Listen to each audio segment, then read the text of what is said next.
Okay, so today's guest is someone I've been really excited to sit down with. Her name's Katelyn Schwartz. She's a hormone health coach with a personal wellness journey that ties really closely to what we're building here at ADX. And there is a lot to get into today. So, Caitlin, welcome. Hi, thank you so much for having me. We are so glad you're here. So, I wanted to start at the beginning of your story because I think it's one that a lot of women are going to relate to like immediately.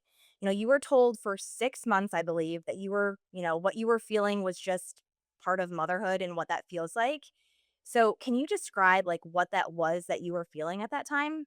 Yeah, at that time, I was 6 months postpartum, actually. So, this was my second baby. I knew something was very different from my previous, and I was really struggling with a lot of anxiety, depression. I was also feeling very angry, on top of more physical symptoms. I couldn't lose weight, my hair was falling out, and I knew something was wrong that wasn't just postpartum. It wasn't just being postpartum. I knew there was more to it, but I kept getting brushed off for a long time before I finally got some answers. And was there a point like you know, prior to postpartum, it may be that you like kind of attributed it to being like pregnant or, that it was just you kind of accepted it. But was there any point prior to like that postpartum period where you were starting to question some of the things you were feeling? Yeah, so during pregnancy, I continued to work out throughout my entire pregnancy. My second pregnancy was actually probably my most healthiest that I've had. I worked out the most, I ate better than what I did previously, but I was still feeling a lot of symptoms of exhaustion. And even though they were doing tests for anemia and going into more of those things, they all came back normal. And I felt like something was off. Now, at that time, it wasn't to the extreme as what I experienced postpartum, but I did have some symptoms beforehand it made me curious as to what was really going on outside of just pregnancy. Right. How many providers or physicians did you see? Did you see more than one? Yes, I saw 3 providers. I saw my OB, I saw a family provider, and then I also talked to our pediatrician about it, and they really weren't concerned with the symptoms that I was experiencing. They mainly just said, "Well, this is what motherhood is like. This is postpartum. It's gonna feel like this." And for a while, within those first couple of months, I kind of accepted it. I was like, "Okay, I guess this is just postpartum." But as I kept going on, it kept getting worse. And I wasn't willing to accept that as my new reality, especially with 2 kids. Okay. And you said you kind of for at first kind of accepted it. What was I guess what were you feeling in that period of acceptance when, you're being handed this explanation by someone who's supposed to be taking care of you, right? Like it's like, "Oh, well, it's just postpartum, things will get better, your body will start to adjust and yada yada so on and so forth." But when you're being told that by somebody that, like multiple providers or healthcare professionals that you are like reaching out to them for answers, for support, for some sort of guidance and just being told like, this is what it is. Like when in that period of acceptance, were you feeling anything else, like any sort of emotion, like, you know, obviously frustration, I'm sure, but is there at any point that you were just felt like giving up or Yeah, I felt pretty defeated because you don't ever want to feel the way that I was feeling. The exhaustion was crazy. I would drink tons of caffeine during the day and I could not wake up. I wanted to nap every single time my kids napped and I couldn't get anything done. So then there's guilt on top of that as well. And so outside of just them saying, okay, well, this is how life is going to be, I was experiencing guilt inside of my home with myself, and feeling like I'm letting my family down as well. So I felt pretty defeated during that time. And I do think that that's what kind of fuels me moving into those next couple of months to say, this is not normal.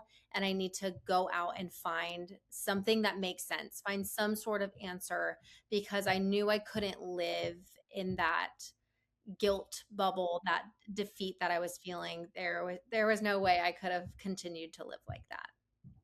yeah, I can't imagine because already postpartum, I mean, is a hard just without any other contributing factors, right? Like, I have 2 kiddos and it's hard.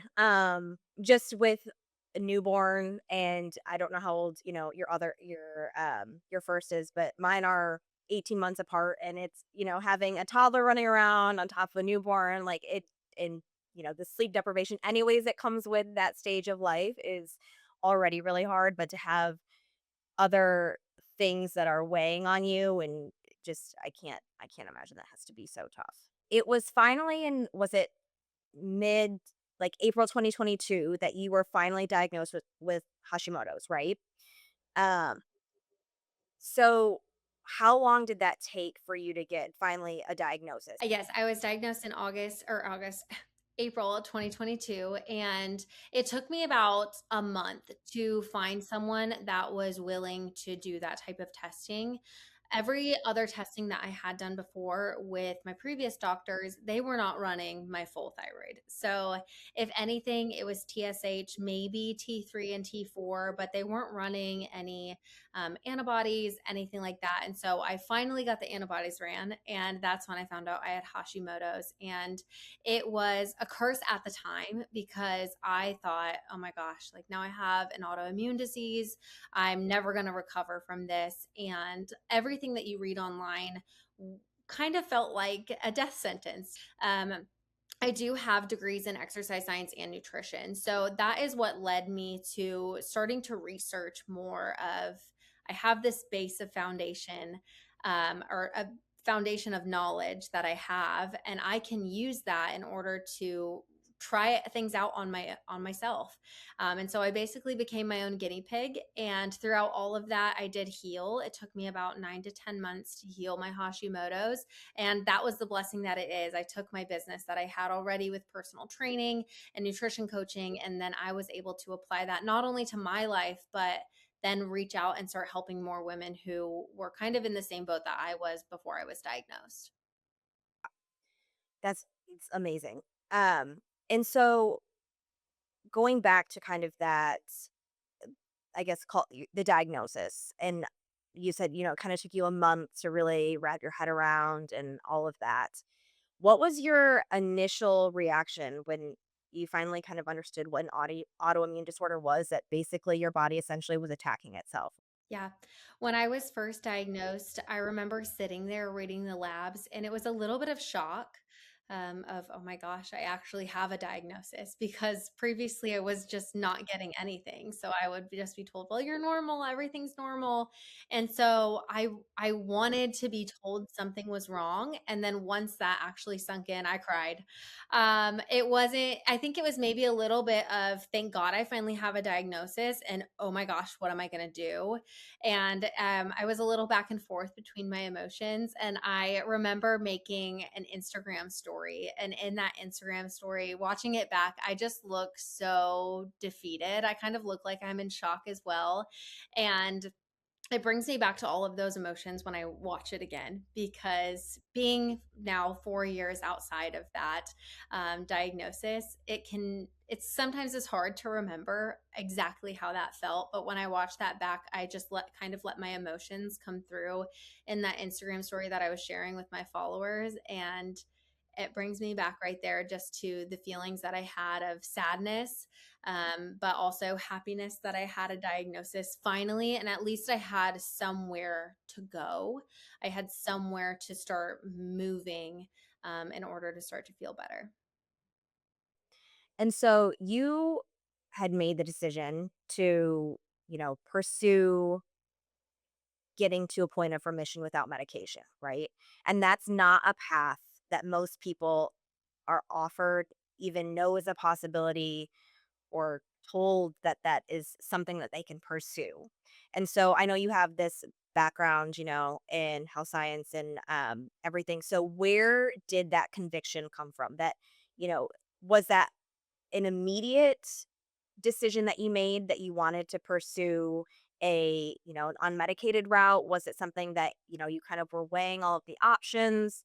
Did you at first think, okay, like this was my diagnosis, and, okay, like let's just attack this head on, and that involves medication?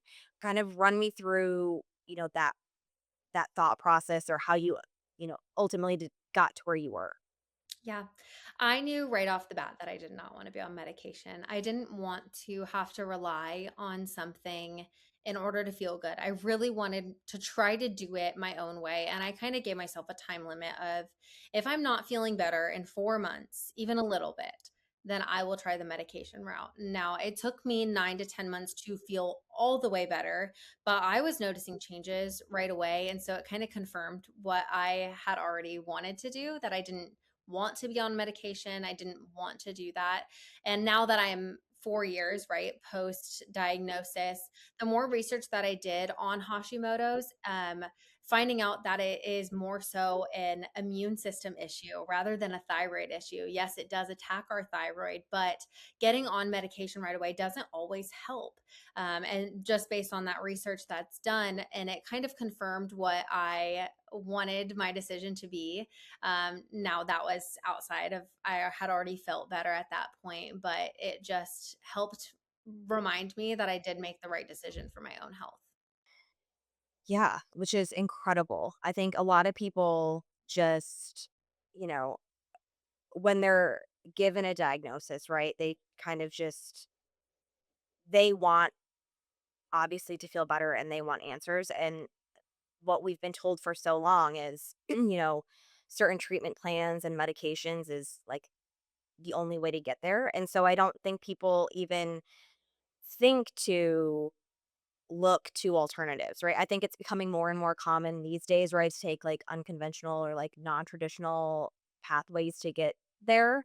But I think for a long time, not that far removed from today, people just would have immediately just gone through the steps, right, that a provider is laying in front of them and saying, okay, let's put you on this and let's do this. And, just come back for, we'll test your levels or whatever it may be and see how, um, your antibodies and your T, like you said, your T3, T4, TSH, all of those things, how they're looking. And just if it's not working, let's, increase the medication, change the medication, whatever that is. And people just kind of go into this autopilot, right? Of like, tr- putting their trust in these medical providers that in the first place couldn't even get them a diagnosis, right? It's kind of backwards. And so in those, I think you said like 9 to 10 months, day to day, what did that kind of look like? And was there ever a point that you were doubting, like, is this working? Like, am I doing the right thing? Like, should I just give in to, traditional medicine? Yeah, 100%. There were really good days and really bad days. I think I touched on this before, but I was pretty dependent on caffeine, and that was a really hard one for me to give up. Now, I don't think that everybody needs to give up caffeine in order to heal, but I was so dependent on it that that was a really big one for me. And so it did take me about 2 months, 2 to 3 months to finally come to the conclusion of I think I need to give this up. And once I did, that first week was absolutely horrible. I felt like I backslid. So all of the progress that I may had already made, I felt like I made the worst decision ever. But after that, I think it was like a week and a half, the headache stopped, and I actually started to have energy in the morning when I woke up. And it wasn't something that I needed to run downstairs and chug a coffee in order to open my eyes.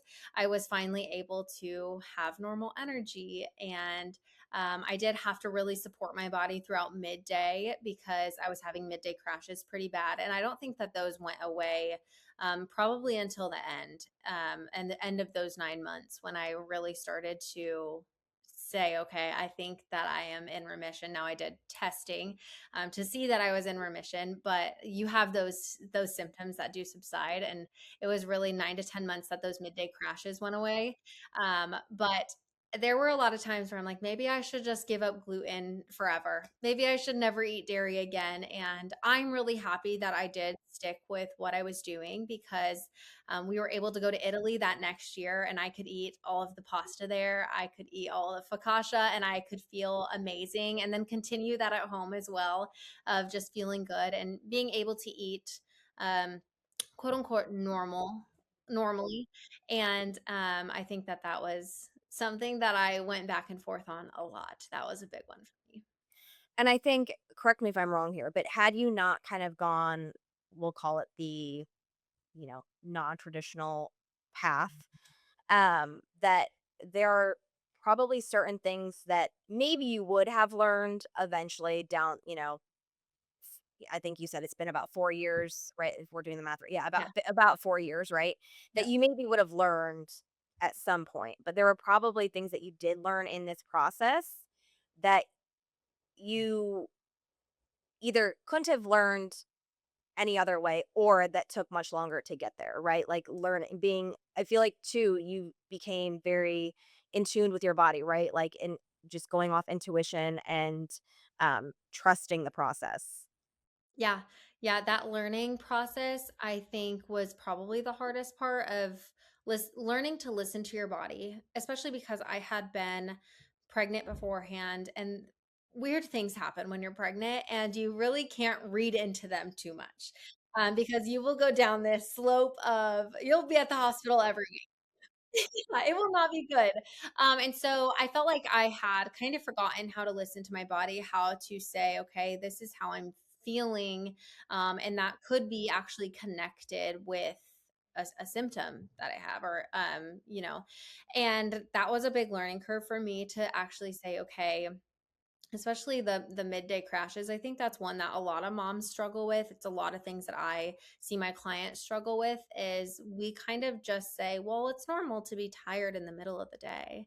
And that was something that I had to learn was that's a sign that my body is not doing well, or maybe insulin is crashing during that time. And I had to learn all of these things and connect them with more like science based types of research, because although I did take a non traditional route, there are still a ton of studies behind what actually happens, what these symptoms mean.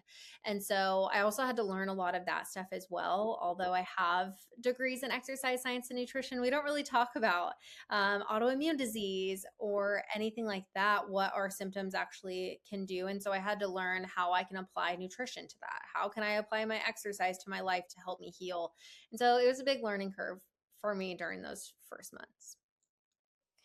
So when you finally, reached remission, you said you retested and you were looking at your levels. So, and that was like kind of the indication, right? So were you still under the care of a provider at this time? I was not under the supervision of a practitioner or a doctor, because my doctors were not supportive of me going off of or not getting on medication in the first place. And so I had figured out a way to run my own labs. And I was like, okay, I'm just going to test him and see where I'm at. And I honestly was very surprised. I had no idea that they were going to be within a normal range. My TSH really wasn't that far off when I originally had it tested during my Hashimoto's diagnosis. So that wasn't something to me that was like, oh, okay, it's normal. But to see my antibodies come down as much as they did, I was shocked. And it kind of reaffirmed everything that I had been doing. It was at that point that I was like, okay, I actually did that. And I have the improved symptoms to also back that up. It's something that I think is really important to also look at symptoms, because a lot of times we will get the labs done and they will show improvement, but what if I don't feel good at the same time? So I did go out and do my own testing during that time just to see what they looked like. You were doing health coaching prior to this, right? You had your own business. At what point did you kind of start to, incorporate everything that you were learning from your own self experience and journey into the, the coaching that you were doing? And obviously, when you started to see the improvement in your own health, I'm sure that was like a huge aha moment for you. Like, I need to be helping every woman that is willing, willing and able to accept my help, right? So, at what point was it in your journey did you start incorporating your learnings? Yeah, I want to say it was late 2023, so almost oh gosh, it would have been a year and a half later from my diagnosis. And I had worked under a functional practitioner at that time. So I was kind of learning more things, not just about Hashimoto's, but about other autoimmune diseases, other things that can happen to our body, whether it's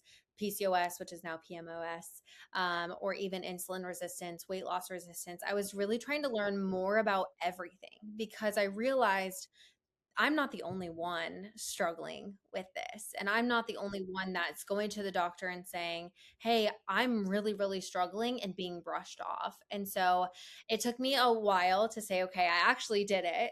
But then to start changing nutrition for even my clients that I kind of had a talk with them of, hey, I've been on this healing journey. Would you be okay if we start changing up your nutrition just a little bit to see what happens? And so during that year, I have a few that were like, yeah, sure, let's try it. Let's see what happens because they had seen my journey. I was very, very open on social media with my clients what my journey was and what I was going through. And I think that showing people what that was like really helps a lot of people say, okay, I don't have to live like this. I don't have to accept these symptoms that I have. And so it was late 2023, early 2024 that I really started to push more things out when I was advertising myself and my coaching on, okay, we're going to focus on getting to the root cause of what's going on, what symptoms you're having, and really starting to help you feel better in the process. That's amazing. So, you said you had some like tried and true trusted clients already, right? So, but women who are new that are coming to you, when they first come to you, what is the thing that they say that you recognize immediately? Like, okay, I can help. Like, we can get through this. We can get to the other side. Yeah, a lot of the top symptoms I see are daily exhaustion. I think do have a lot of moms that come to me and they'll be like, "Well, I didn't sleep great, and that's why I'm tired all the time." And I'm like, "Okay, I do get that. Being a mom, definitely, we are tired." But I think there is a difference in the tired that we feel as well. The type of tired that I was I could not even keep my eyes open. I was falling asleep sitting on the couch and I didn't want to play with my kids. I just didn't want to do anything. I had no motivation. And those are symptoms I see a lot in people who are coming to me. They're also mentioning hair falling out and acne or even symptoms of anxiety or depression. And the second that they mention symptoms like that, I know right away, okay, we can get to the bottom of why you're feeling that way and we can see exactly what's going on. A lot of times they've also tried to communicate things with their doctor and they're not getting any answers, or the only answer they got was, hey, we're going to get on medication. And maybe they do. And then 3 months down the line, they still don't feel better. And so going into that and saying, okay, we've tried all of the traditional routes. Now let's try something a little bit different. And so, some like these women where these symptoms are, very, we'll call them obvious to you, right?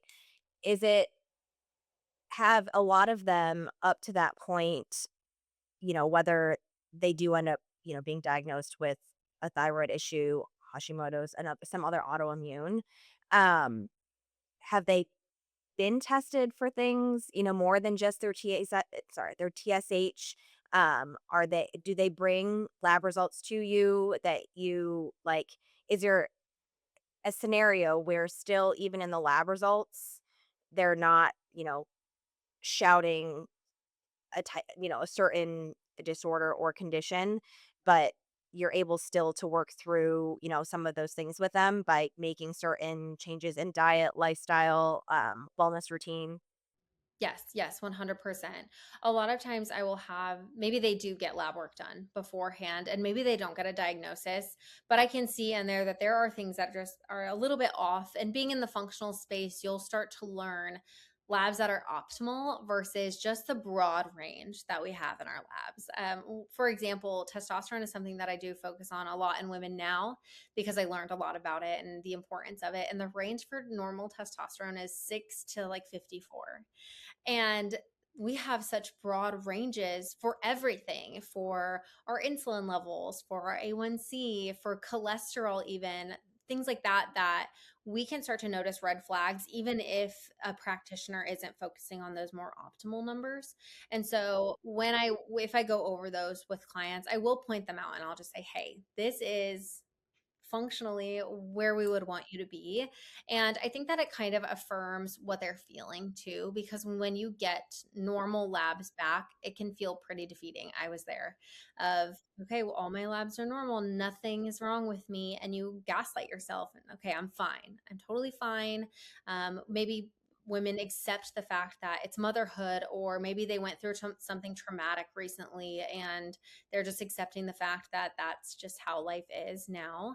And so, what I will do is I want to reaffirm the symptoms that they're experiencing and tie them into how we can apply nutrition, we can apply exercise, we can apply wellness habits, like you mentioned, into their lifestyle, and symptoms will improve with that. I think a lot of times it's trying to get them to also see the importance of that if they're told to get on medication, because there's two parts there. If you want to stay on medication, that is something I tell my clients, I'm totally fine with that, but I want you to feel good. And my goal is then to focus on symptoms at the same time.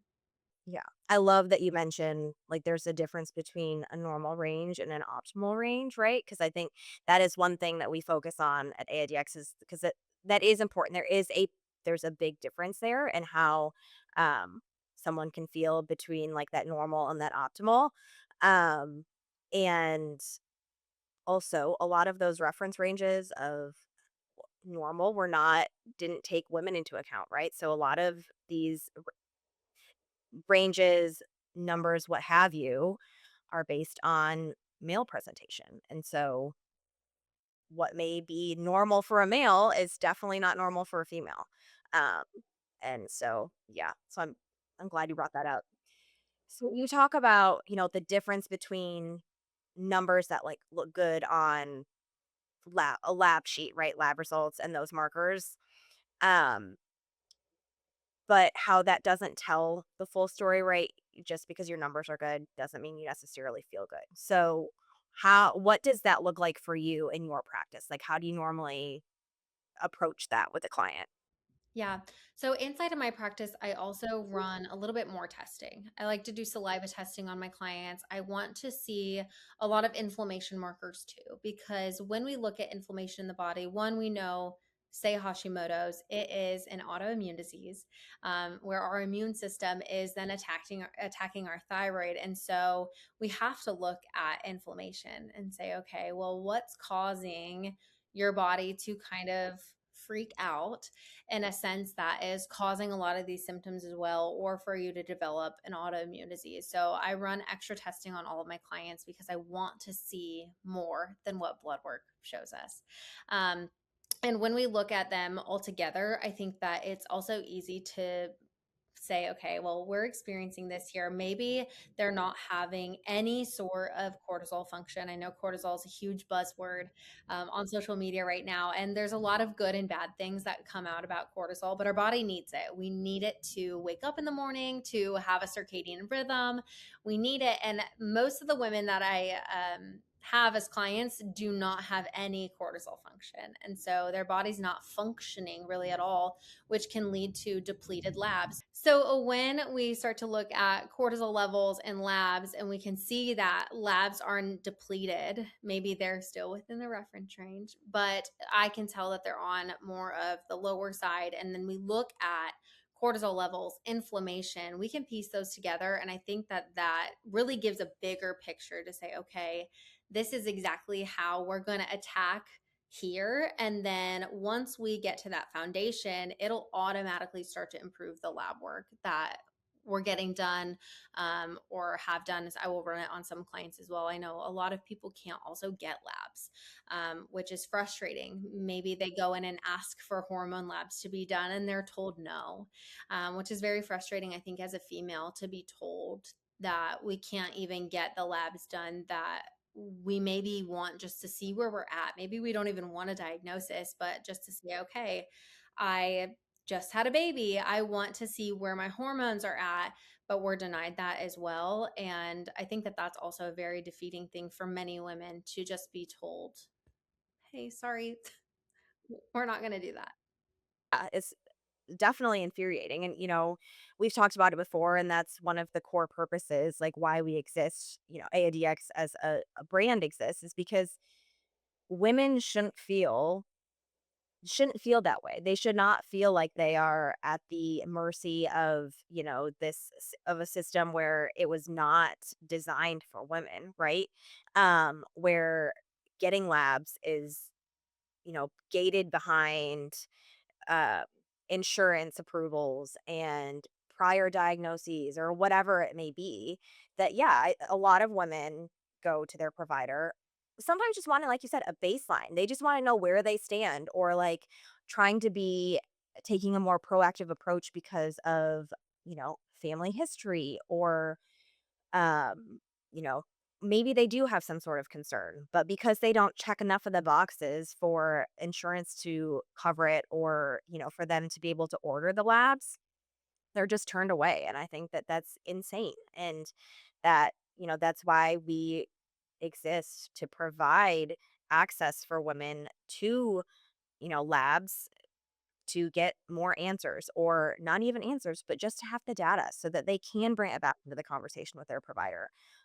Or just so they have it and that they can track it over time, see if anything changes. And like you said, tracking your symptoms and, what you experience is extremely important. If you're just taking a single reading at one time, that doesn't do a whole lot, but it's nice for women to be able to track their symptoms, track their numbers, and be able to make that correlation, that connection. Because a lot of times it's there. We just don't have the ability to see that because we can't we can't get the labs done. What would you say, um, when providers are talking to women about whether it's, thyroid, autoimmune conditions, just general, even just general feeling of, like, unwell, what do you think is the piece that's missing in that conversation between a provider and patient? I think empathy is missing the most. I think that from what I hear from a lot of my clients is that doctors see a lot of people during a day, or practitioners, they see a lot of people, and either they don't have the time to sit and be empathetic and actually talk through things. Maybe they see too many patients in a day or whatever it may be. But a lot of times I think that either a diagnosis is given and it's like, well, this is what you're going to do and this is how it's going to be. And there's no empathy behind, oh, she just got a diagnosis that maybe isn't life altering to me because I studied it or whatever, but it's definitely life altering to her, and changing, the route that she may be living in life. Maybe her lifestyle has to completely change. And that can be really defeating, going through that process and getting a diagnosis, and then also feeling like, well, you get it and then you're rushed out the door and you have to figure it out yourself. That's how it felt for me when I was diagnosed, of, oh, I just have to figure this out myself, because I wanted to heal naturally. I wanted to do it without medication, and there was no empathy behind my diagnosis, where it just felt like, okay, well, time to move on. I got to go to the next room. And you're just kind of left there. I was holding my lab work like, oh my gosh. And that defeat. And I think that's a huge missing part inside of our medical practice that we have here, at least in the United States, and from clients that I see, is that, um, there's almost no guidance either. Of, it's just like medication is the guidance. And then you're rushed out the door with a new prescription, and that's about it. Feels very kind of black and white when it comes to that there's like, for them, there's not a lot of gray area, right? It's like you're either diagnosed with something or you're not. And if you are, then it's like, this is what we're doing. There's not a lot of room for conversation, to discuss alternatives. So going back to you saying that there were no practitioners that really supported your decision. What what did that sound like? What were they saying to you when you came to them with this idea of, like, like, I really want to try to do this naturally, be able to get to a point of remission on my own without having to pursue medication. What was their response? Yeah, it was more of a response of it was almost like a cringe moment of, "Oh my gosh." And I was told to expect my thyroid to get worse.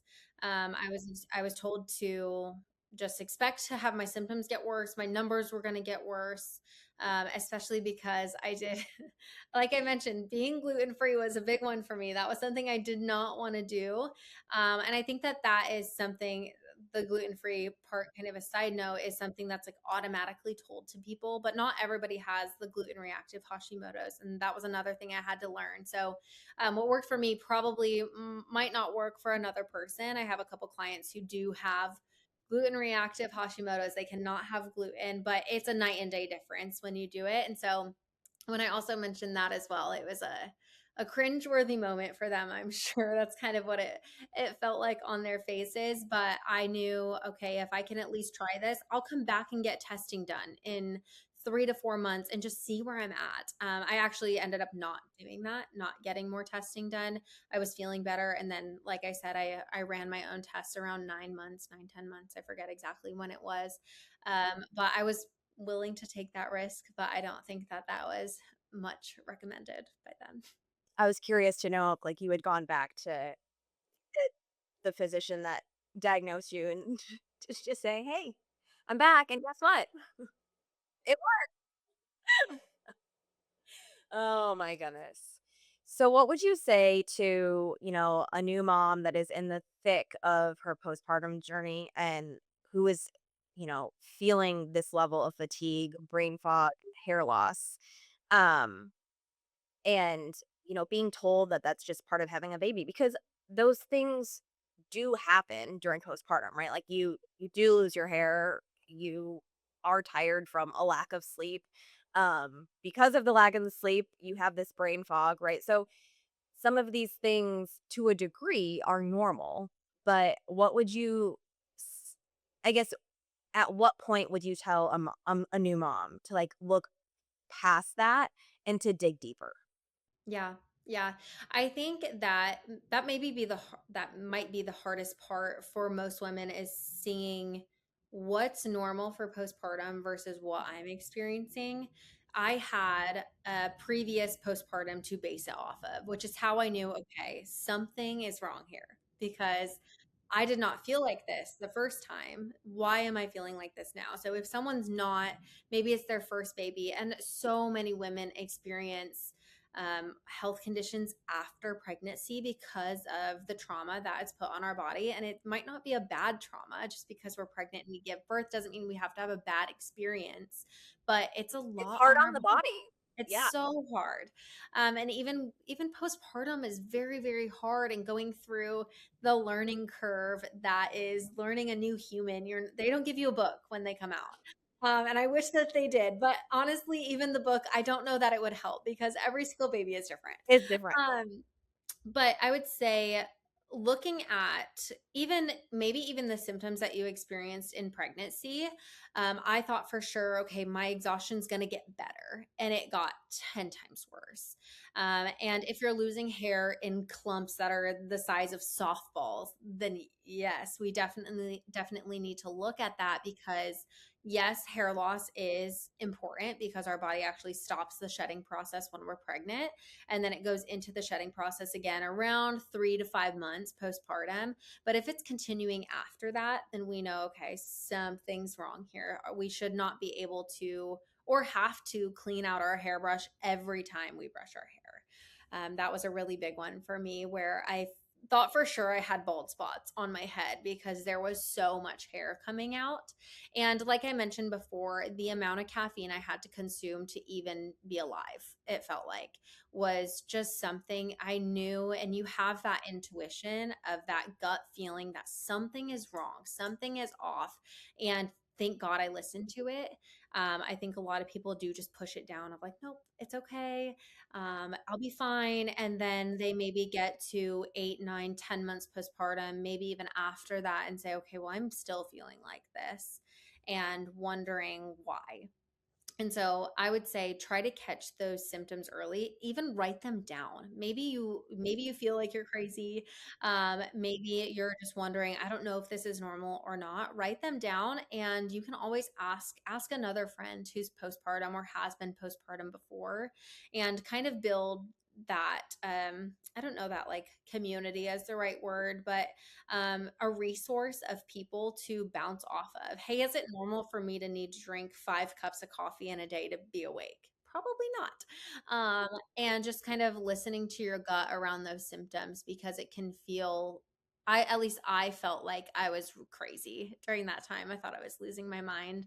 And even looking back now, and when I had talked to my friends about it, I wasn't really registering that they were telling me that it wasn't as normal as what I was experiencing, because I think I was trying to tell myself that it was because that's what I was being told from a medical And you standpoint. kinda wanna hear like, you hear what you wanna hear, right? Just kind it's like that almost like that selective hearing of, like, just choosing not to acknowledge or hear what people are telling you because you from people that you have trusted, AKA medical professionals, are telling you that it is not anything. So, uh, hearing anything else is kind of hard. And so I think you had said, was it your TSH that you said wasn't really that outside of a, you know, reference range of being normal? Um, and so for those women who do listen to their bodies and are like, okay, this, this level of exhaustion, this me not being able to like put two thoughts together, my hair loss, and they're okay, this probably isn't normal. I'm going to go to my provider, get some lab work done. And as you know, oftentimes it can come back in that normal range. Um, what would you tell someone, specifically women who are in that boat of, okay, I have pushed farther, pushed harder on, let me get my labs done. Let me see if there's anything there. Okay, well, it still says there's like, okay, maybe I'm just outside, but nothing that's like a huge red flag for the provider to be like, okay, yeah, like let's dig deeper. But she still knows that what she is feeling is not normal. What would your advice be? Yeah.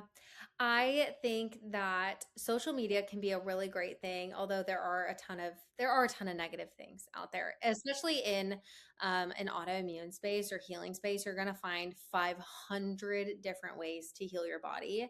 And what I tell even people that I talk to, maybe they don't want to be a client of mine, you have to find the route that's right for you. So, like I mentioned, gluten and dairy free wasn't right for me. And it was something that I had to try at least, but you'll find people who do say, yes, you need to cut them out fully. And so trying to find, one thing that you're willing to commit to and have a lifestyle change is very important on social media. So I would also use social media to look up functional levels. You can take your lab work and you can type into TikTok functional labs, or functional levels of labs. And there are tons of practitioners. There are great practitioners and doctors out there. Sometimes I think it's finding one that is a really hard thing. And like you mentioned, I think now people are more into a non conventional way of healing. And so there are more practitioners who are now doing that, which is awesome. I love that that is a turn that is being made, at least for the most part. But getting on social media and looking for functional levels and being able to go through and say, okay, well, my TSH is a 3.5, and I know the functional level it should be around 2. And being able to say, okay, I'm 1.5 higher than that. And knowing, yes, I'm within the range, but that would make sense as to why I don't feel good. When it comes to Hashimoto's, the level is anything over 9, which I do appreciate that being a like pretty cut and dry type of thing where mine was 452, I think, when I looked at it, but there are people who have thousands of antibodies. And being able to see, okay, well, that's not normal, or looking at Even the ratio of estrogen progesterone, that, or I'm sorry, yes, estrogen and progesterone, looking at that ratio is a big difference than looking at them separated. And so social media can be a really great place for that. I would definitely say though, be careful because you don't want to go down the rabbit hole of what do I do? What is XYZ mean? Definitely find someone who aligns with you and someone that you want to follow and kind of stick with them. I think that obviously have some people to bounce off of as well. You don't want to just blindly follow one person, but have someone that you trust. Maybe you watch 100 of their videos or whatever and you like how they are. I think that's a really important part of it too, is making sure that you're not getting a ton of information from a ton of different people, because you'll get a lot and then you'll be more confused and and then you'll wonder what the heck am I doing with this anyways. And that's kind of where I was at that very beginning part of this is a lot of information and I had to find what works for me. But when it comes to those labs, to circle everything back around, using social media for that can be a really beneficial thing if you can't find anyone near you who is able to interpret those practical lab numbers. Yeah, that's wonderful. And I think too, just from 2022, right, or 2021, whatever you wanna call it, because you were going through it at the tail Right. end of 2021, to where we are now. I mean, like you said, TikTok is it's a blessing and it's a curse, right? Because I mean, there is so much great information on TikTok. There's also a lot of people on there that should not be on there. And so, I think that that's great advice, being cautious, but really leaning into it because I do think it is a great resource. We were looking when we were doing some of kind of like our early research on the percentage of women and just the percentage of the general population that use TikTok for kind of like a Google now, right? They use it Yeah. for as their main search engine. And it's kind of funny because when I first started with AIDX, I was not TikTok was not my main source of social media, of like Yep. search engine, whatever, what have you, whatever you want to call it. But now I go to TikTok for so many things, and it's just so funny because in a 6 month period, a lot has changed. For sure. And so thinking all the way back to like 2021, 2022, I mean, TikTok has come a long ways. Yeah. So yeah, Yeah, back then I think people were only dancing on TikTok when I was diagnosed. So, I was they were just doing a lot of basically like the COVID trend still of like, yeah. yes, yeah. Maybe if I would have danced and like mentioned my Hashimoto's diagnosis, I would have gone like super viral. I don't know. Oh my goodness, can you imagine? So what do you wish that someone had like the day before you went and found out, your official diagnosis of Hashimoto's? What do you wish someone would have sat down and said to you or told you, warned you, prepped you, whatever you want to call it? Yeah, that's a really good question. I love that question. I think I wish someone would have told me that it's not going to be life altering or in a negative way of like my life is not over with this diagnosis. Um, I I definitely felt like that day that I was diagnosed. And like I mentioned, I cried looking at the lab work. Pretty sure my husband got home from work. I cried to him. And I felt so defeated because I thought that every single thing in my life was gonna have to change. And I think also having someone mention that I don't need to change everything all at once would have been a really helpful thing because I did get into that of, okay, I have to add this and I have to do this and I have to change this. And that was really overwhelming for me as well. Rather than saying, okay, for the next 3 weeks, I'm going to change this one thing and see how I feel. And then I'm going to add onto that. I really took it to the extreme because I also wanted to prove to myself that I could do it. But I think that it would have helped a lot just to be able to kind of sit back and say, okay, my life's not over. And I can take this slowly because the days are going to continue going by. And as long as I'm working on it with specific steps, I am going to feel better. And I think that maybe what I did before maybe led me into feeling better earlier, but at the same time, was it worth the overwhelm that I had at the beginning? I don't know. I don't know if I really think that that was worth it. Yeah. Because I think it is really easy to go all in, right? Like, have that all or nothing mentality because you do wanna feel better, right? You want to do what you can, and I know people are different, but, like, for me, I wanna do things, I wanna do it well, I wanna go hard, I want to take it all on, and so I think that is a lot of people's natural instinct is to just, like, "Okay, like, let's dive in and just let's do it all at one time." And I think, yeah, it's hard, but I think, like you said, like taking it piece by piece and step by step, day by day. And you're going to have, like you said, that there were some really good days, there were some not so good days, but also having that perspective to like step back and say, okay, like, yes, today sucked, right? But if I look at the last 10 days, like I feel so much better than I did, you know, a month ago, 2 months ago. And just, I think taking that step back is hard for a lot of people when you're in the thick of it. Um, and so I love like your advice for everybody. Yeah, 100%. I even think that's a really great thing of coaching is weekly check-ins with my clients. They'll come to me and be like, "Oh, I'm not healing. I'm not feeling any better." And I can say, "Wait, let's back up and let's talk about how you felt last week because you felt night and day different last week." And I think that reminder of having someone on the outside as well is very, very helpful because hindsight's 2020. Looking back now at how I was feeling, I knew that I was getting better even on the days that sucked. But I think that the days that suck can kind of lead us down that rabbit hole too of now I'm going to Google or use TikTok for everything to search everything and then we spiral from there. Yeah. And I think too, you said it earlier when we were talking about like what is lacking from a like provider standpoint, right? Like that lack of empathy or um like understanding even. And I think that it can feel like a really lonely place, right? Even when you have a support system, like it can still feel lonely. And like you said, like knowing that your life isn't over and that's dramatic, but like that not everything is going to change and that you are still going to be able to enjoy the things in life that you enjoy.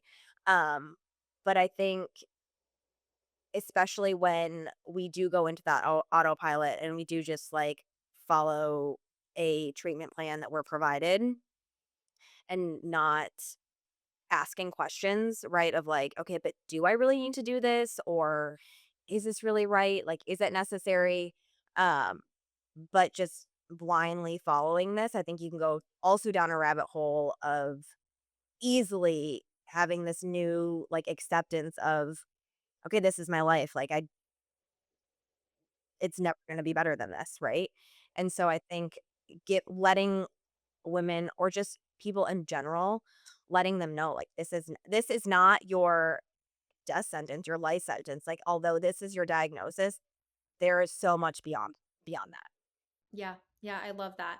I even like a tagline of your diagnosis is not your death sentence because I have a lot of people who will just come up on my TikTok, maybe people who are struggling with Hashimoto's and reading through the comments just breaks my heart. I wish I could reach out to every single person because they're like, "Oh, I'm never going to feel better and it just sucks feeling like this." And I want to just like shout from the rooftop, you can feel better. There are ways to feel better without feeling like the old you has died.